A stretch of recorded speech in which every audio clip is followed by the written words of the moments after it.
আসসালামু আলাইকুম বন্ধুরা, কেমন আছো? আশা করি আল্লাহর রহমতে সবাই ভালো আছো। বরাবরের মতো আজকের আয়োজনে তোমাদের জন্য থাকছে অসম্ভব মজার একটি রেসিপি, যা ছোট বড় সকলেই খুবই পছন্দ করবে। তাছাড়া বাসায় মেহমান এলে হঠাৎ করেই তোমরা এই রেসিপিটি তৈরি করে দিতে পারো, দেখবে সবাই খুবই পছন্দ করবে। আর তাছাড়া বন্ধুরা খুব সহজেই কিন্তু তোমরা বানিয়ে নিতে পারবে, আর খেতে কিন্তু অসম্ভব মজার।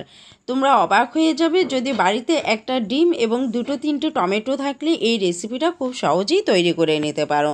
তো চলো বন্ধুরা, ভিডিওটি না টেনে সম্পূর্ণ দেখতে থাকো কিভাবে তৈরি করেছি এই মজার রেসিপি। তো এর তৈরি করার জন্য এখানে আমি দেখো গ্রাম ফ্লোর বা ময়দা 1 কাপ নিয়ে নিয়েছি একটা মিক্সিং বলে।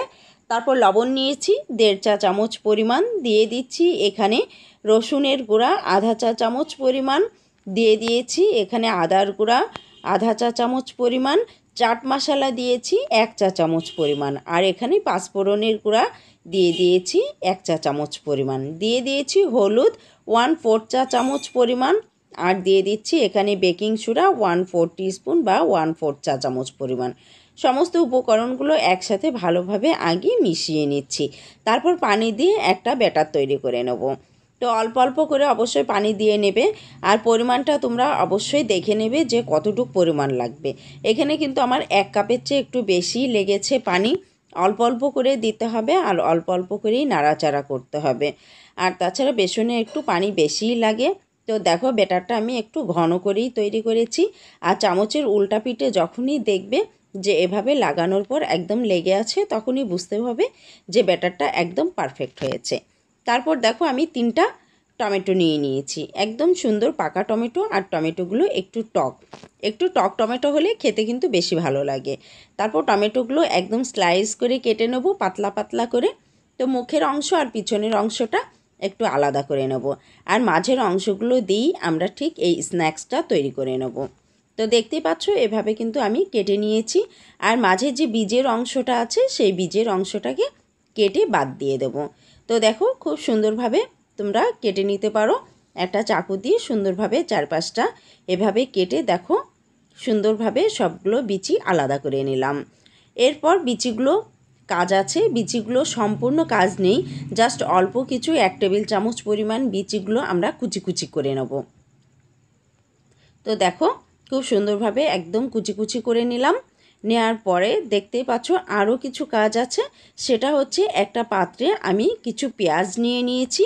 এর পরিমাণ এখানে 1 টেবিল চামচ পরিমাণ পেঁয়াজ, আর নিয়েছি কাঁচামরিচ 1 চা চামচ পরিমাণ, আর নিয়ে নিয়েছি 1 টেবিল চামচ পরিমাণ ধনিয়া পাতা কুচি। তারপর একটা ডিম ভেঙে দিয়ে দিলাম, আর হাফ টিস্পুন বা হাফ চা চামচ পরিমাণ লবণ দিয়ে দিলাম। এরপর খুব ভালোভাবে মিক্সড করে নিচ্ছি।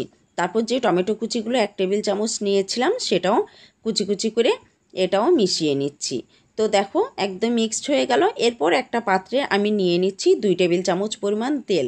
অল্প একটু তেলে আমরা ভেজে নেব। তো দেখো 4-5টা একটু লাগিয়ে নিচ্ছি পাত্রে।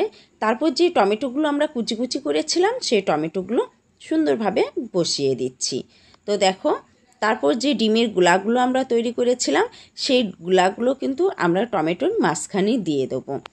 আর এই কাজটা করবে কিন্তু একটু অল্প আছে, খুব বেশি আছে করতে যেও না, তাহলে কিন্তু পুড়ে যাবে, বাট ভেতরটা কাঁচা থেকে যাবে। জাস্ট ডিমটা যেন খুব সুন্দরভাবে ফ্রাই হয় সেদিকে কিন্তু খেয়াল রাখতে হবে। আর যদি তেলের পরিমাণটা একটু কম হয় মাঝে মাঝে একটু তেল দিয়ে নেবে। আমি কিন্তু মাঝে মাঝে একটু তেল দিয়ে নিয়েছি। তো বন্ধুরা এভাবে কিন্তু খুব সুন্দরভাবে ভেজে নিতে হবে। মাঝখানে একদম ডিমের পুরটা খুব সুন্দরভাবে যখন ভাজা বা সিদ্ধ হয়ে যাবে তখন উঠিয়ে নিতে হবে। এই কাজটা খুব সাবধানের সাথে করবে যেন পুড়ে না যায়, পুড়ে গেলে কিন্তু খেতে ভালো লাগবে না। তো সমস্তগুলো উঠিয়ে নিচ্ছি, আর বাকিগুলো আমি এভাবে ভেজে নিয়েছি। আর এই স্ন্যাক্সটা খেতে যে কি মজার, ছোট থেকে বড়রা কিন্তু সবাই খুবই পছন্দ করবে। সকাল বিকালের নাস্তা হিসেবে কিন্তু পারফেক্ট একটা নাস্তা। তারপর যে বেসনের গুলাটা আমরা গুলিয়ে রেখেছিলাম সেই বেসনের গুলায় টমেটোর যে পুরগুলো আছে, ডিম এবং টমেটোর এই পুরটা আস্তে আস্তে খুব সাবধানতার সাথে ভেজে নিতে হবে। তবে বন্ধুরা অবশ্যই মিডিয়াম আঁচে ভেজে নেবে, খুব যেন জোর আঁচে ভাজতে যেও না। মিডিয়াম আঁচে ভাজবে, দেখবি ভিতরেরটা একদম সফট, মুখে দিলেই মিলিয়ে যাবে, আর উপরেরটা দারুণ ক্রিস্পি। আর এর লুকটা দেখেই কিন্তু বুঝতে পারছো যে কতটা মজার হয়েছে। আশা করি তোমাদের অনেক ভালো লাগবে। আর তাছাড়া বাসায় মেহমান এলেও খেতে দেবে, দেখবে সবাই খুবই পছন্দ করবে। এমন একটি আনকমন নাস্তা কে না পছন্দ করবে। আমার বাড়ির বাচ্চা থেকে শুরু করে সবাই কিন্তু খুবই মজা করে খেয়েছে। আশা করি তোমার বাড়িতেও সবাই খুবই মজা করে খাবে এবং সবাই খুব এই রেসিপিটা পছন্দ করবে।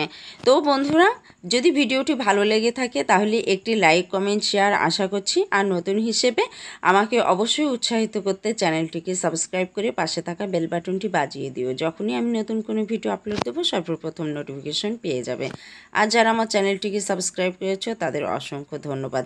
সে পর্যন্ত ভালো থেকো, সুস্থ থেকো আর আমার জন্য দোয়া করো আরও সুন্দর সুন্দর রেসিপি এবং ক্রাফট নিয়ে হাজির হতে পারি। সে পর্যন্ত আল্লাহ হাফেজ।